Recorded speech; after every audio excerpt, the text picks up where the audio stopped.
ಸ್ನೇಹಿತರೆ, ಮತ್ತೊಮ್ಮೆ ರಾಜ್ಯದ ಬಿಜೆಪಿಯಲ್ಲಿ ಯಡಿಯೂರಪ್ಪನವರ ಕೈ ಮೇಲಾಗಿದ್ದು, ಯಡಿಯೂರಪ್ಪನವರೇ ರಾಜ್ಯದ ಬಿಜೆಪಿಯ ಪ್ರಶ್ನಾತೀತ ನಾಯಕ ಅಂತಕ್ಕಂಥ ಒಂದು ಹೇಳಿಕೆಗೆ ಇದೀಗ ಬಹುದೊಡ್ಡ ಬಲ ಬಂದಿದೆ.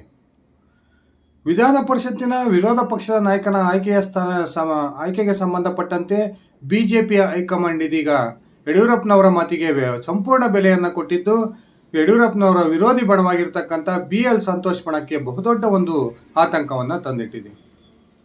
ಬನ್ನಿ ಸ್ನೇಹಿತರೆ, ನಿಜಕ್ಕೂ ಕೂಡ ಛಲವಾದಿ ನಾರಾಯಣ ಸ್ವಾಮಿ ಅವರನ್ನ ವಿಧಾನ ಪರಿಷತ್ತಿನ ವಿರೋಧ ಪಕ್ಷದ ನಾಯಕನನ್ನಾಗಿ ಆಯ್ಕೆ ಮಾಡೋದರ ಹಿಂದಿರ್ತಕ್ಕಂಥ ಬಿಜೆಪಿ ಹೈಕಮಾಂಡ್ ನಾಯಕರ ಲೆಕ್ಕಾಚಾರ ಏನು, ಯಾವ ಹಂತದಲ್ಲಿ ಯಡಿಯೂರಪ್ಪನವರ ಕೈ ಮೇಲಾಯಿತು ತಿಳ್ಕೊಂಡು ಬರೋಣ. ಅದಕ್ಕಿಂತ ಮುಂಚೆ ನೀವಿನ್ನು ನನ್ನ ಇಟ್ಗೆ ಹೇಮಂತ್ ಯೂಟ್ಯೂಬ್ ಚಾನಲ್ಗೆ ಸಬ್ಸ್ಕ್ರೈಬ್ ಮಾಡ್ಕೊಂಡಿಲ್ಲ ಅಂದರೆ ದಯವಿಟ್ಟು ಸಬ್ಸ್ಕ್ರೈಬ್ ಮಾಡಿಕೊಂಡು ಬೆಲ್ ಬಟನನ್ನು ಕ್ಲಿಕ್ ಮಾಡಿ.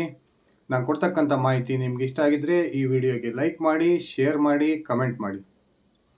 ಸ್ನೇಹಿತರೆ, ಕೋಟಾ ಶ್ರೀನಿವಾಸ್ ಪೂಜಾರಿ ಅವರು ಯಾವಾಗ ಉಡುಪಿ ಚಿಕ್ಕಮಗಳೂರು ಲೋಕಸಭಾ ಕ್ಷೇತ್ರದ ಸಂಸದರಾಗಿ ಆಯ್ಕೆಯಾದರೂ, ಆ ಆಯ್ಕೆಯಾದ ನಂತರ ವಿಧಾನ ಪರಿಷತ್ತಿನ ವಿರೋಧ ಪಕ್ಷದ ನಾಯಕನ ಸ್ಥಾನ ಖಾಲಿ ಇತ್ತು. ಈ ಸ್ಥಾನಕ್ಕೆ ಬಿಜೆಪಿಯ ಅನೇಕ MLCಗಳು ನಾವು ವಿರೋಧ ಪಕ್ಷದ ನಾಯಕರಾಗಬೇಕು ಅಂತಕ್ಕಂಥ ಪ್ರಯತ್ನಕ್ಕೆ ಕೈ ಹಾಕಿದ್ರು. ಅದರಲ್ಲೂ ಕೂಡ ಅತ್ಯಂತ ಪ್ರಮುಖವಾಗಿ ಬಿಜೆಪಿಯ ಮಾಜಿ ರಾಷ್ಟ್ರೀಯ ಪ್ರಧಾನ ಕಾರ್ಯದರ್ಶಿಯಾಗಿದ್ದಂತಹ CT ರವಿ ಅವರು, ಹಾಗೆಯೇ ಬಲಿಜ ಸಮುದಾಯಕ್ಕೆ ಸೇರಿದಂತಹ N ರವಿಕುಮಾರ್ ಅವರು ಹಾಗೂ ದಲಿತ ಸಮುದಾಯಕ್ಕೆ ಸೇರಿದಂತಹ ಛಲವಾದಿ ನಾರಾಯಣ ಸ್ವಾಮಿ ಅವರು ಈ ಒಂದು ಸ್ಥಾನದ ಮೇಲೆ ಕಣ್ಣಿಟ್ಟಿದ್ದು, ಹೈಕಮಾಂಡ್ ಮಟ್ಟದಲ್ಲಿ ಬಹುದೊಡ್ಡ ಪ್ರಯತ್ನಕ್ಕೆ ಕೈ ಹಾಕಿದ್ರು. ಅಧಿವೇಶನ ನಡೀತಿರ್ತಕ್ಕಂಥ ಈ ಸಂದರ್ಭದಲ್ಲಿ ಸುಮಾರು ಒಂದು ವಾರ ಕಳೆದರೂ ಕೂಡ ವಿರೋಧ ಪಕ್ಷದ ನಾಯಕನನ್ನ ಆಯ್ಕೆ ಮಾಡೋದ್ರಲ್ಲಿ ಬಿಜೆಪಿ ಹೈಕಮಾಂಡ್ ಹಿಂದೇಟನ್ನು ಹಾಕಿತ್ತು. ಕೊನೆಗೂ ಕೂಡ ಅಳೆದು ತೂಗಿ ನಿನ್ನೆ ಛಲವಾದಿ ನಾರಾಯಣ ಸ್ವಾಮಿ ಅವರನ್ನ ವಿಧಾನ ಪರಿಷತ್ತಿನ ವಿರೋಧ ಪಕ್ಷದ ನಾಯಕನ ಸ್ಥಾನಕ್ಕೆ ಆಯ್ಕೆಯನ್ನ ಮಾಡಿದ್ದು ಎಲ್ಲರಿಗೂ ಕೂಡ ಅಚ್ಚರಿಯನ್ನ ತಂತು. ಈ ನಾರಾಯಣ ಸ್ವಾಮಿ ಅವರ ಆಯ್ಕೆ ಹಿಂದೆ ಯಡಿಯೂರಪ್ಪನವರ ಕೈ ಇದೆ ಅಂತಕ್ಕಂಥ ಮಾತುಗಳು ರಾಜ್ಯ ರಾಜಕಾರಣದಲ್ಲಿ ಕೇಳಿ ಬರ್ತಾ ಇದ್ದು, ಮತ್ತೊಮ್ಮೆ ರಾಜ್ಯ ಬಿಜೆಪಿಗೆ ಯಡಿಯೂರಪ್ಪನವರು ಪ್ರಶ್ನಾತೀತ ನಾಯಕ ಅಂತಕ್ಕಂಥ ಒಂದು ಅಂಶ ಸಾಬೀತಾಗಿದೆ ಅಂತಕ್ಕಂಥ ಮಾತುಗಳು ಕೂಡ ಕೇಳಿ ಬರ್ತಾ ಇದಾವೆ. CT ರವಿ ಅವರು ರಾಷ್ಟ್ರೀಯ ಪ್ರಧಾನ ಕಾರ್ಯದರ್ಶಿ ಹುದ್ದೆಯ ಸ್ಥಾನದಿಂದ ಇಳಿದ ನಂತರ ರಾಜ್ಯದ ಬಿಜೆಪಿ ಅಧ್ಯಕ್ಷರಾಗಲಿ ಅಂತಕ್ಕಂಥ ಮಾತುಗಳು ಕೇಳಿ ಬರ್ತಾ ಇದ್ವು.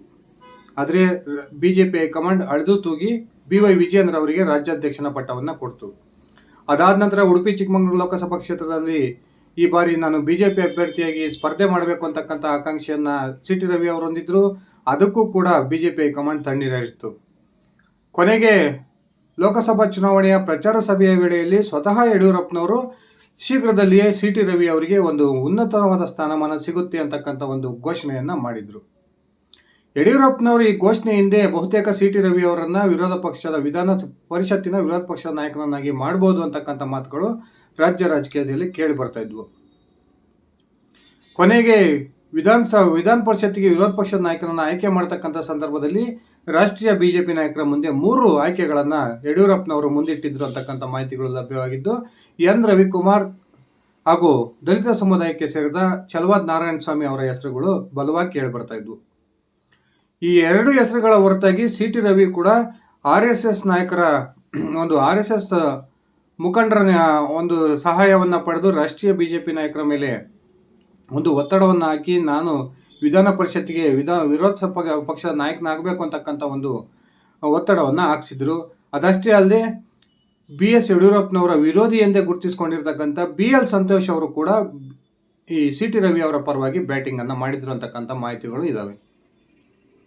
ಕೊನೆಗೆ CT ರವಿ ಅವರನ್ನ ಯಾವುದೇ ಕಾರಣಕ್ಕೂ ಈ ವಿಧಾನ ಪರಿಷತ್ಗೆ ವಿರೋಧ ಪಕ್ಷದ ನಾಯಕನ ಸ್ಥಾನಕ್ಕೆ ಆಯ್ಕೆ ಮಾಡಬಾರದು ಅಂತಕ್ಕಂಥ ಒಂದು ಇಂಗಿತವನ್ನ BS ಯಡಿಯೂರಪ್ಪನವರು ರಾಷ್ಟ್ರೀಯ ನಾಯಕರ ಮುಂದೆ ಇಟ್ಟಿದ್ರು ಅಂತಕ್ಕಂಥ ಮಾತುಗಳು ಕೂಡ ಕೇಳಿ ಬರ್ತಿದ್ವು.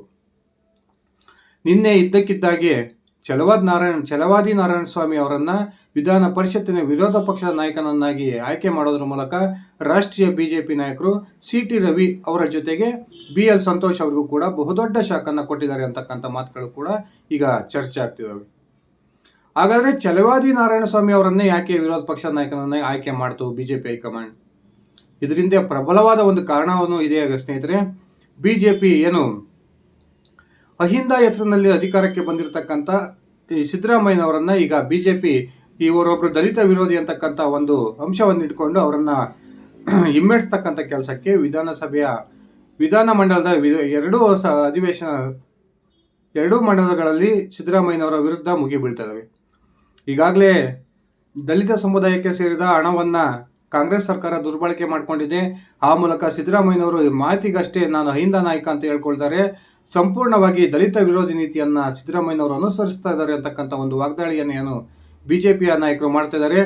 ಈ ಒಂದು ವಾಗ್ದಾಳಿಗೆ ಪ್ರಮುಖ ಒಂದು ಒತ್ತು ಕೊಡೋ ಕಾರಣಕ್ಕೆ ಇದೀಗ ನಾವು ದಲಿತರಿಗೂ ಕೂಡ ಅಧಿಕಾರವನ್ನು ಕೊಡ್ತೀವಿ ಅಂತಕ್ಕಂಥ ಮೆಸೇಜನ್ನು ರಾಜ್ಯದ ಮತದಾರರಿಗೆ ಪಾಸ್ ಮಾಡಬೇಕು ಅನ್ನೋ ಕಾರಣಕ್ಕೆ ಇದೀಗ ಛಲವಾದಿ ನಾರಾಯಣಸ್ವಾಮಿ ಅವರನ್ನು ವಿಧಾನ ಪರಿಷತ್ತಿನ ವಿರೋಧ ಪಕ್ಷದ ನಾಯಕನನ್ನಾಗಿ ಬಿಜೆಪಿ ಹೈಕಮಾಂಡ್ ನಾಯಕರು ನೇಮಕ ಮಾಡಿದ್ದಾರೆ ಅಂತಕ್ಕಂಥ ಒಂದು ಮಾತುಗಳು ಕೂಡ ಕೇಳಿ ಬರ್ತದವೆ.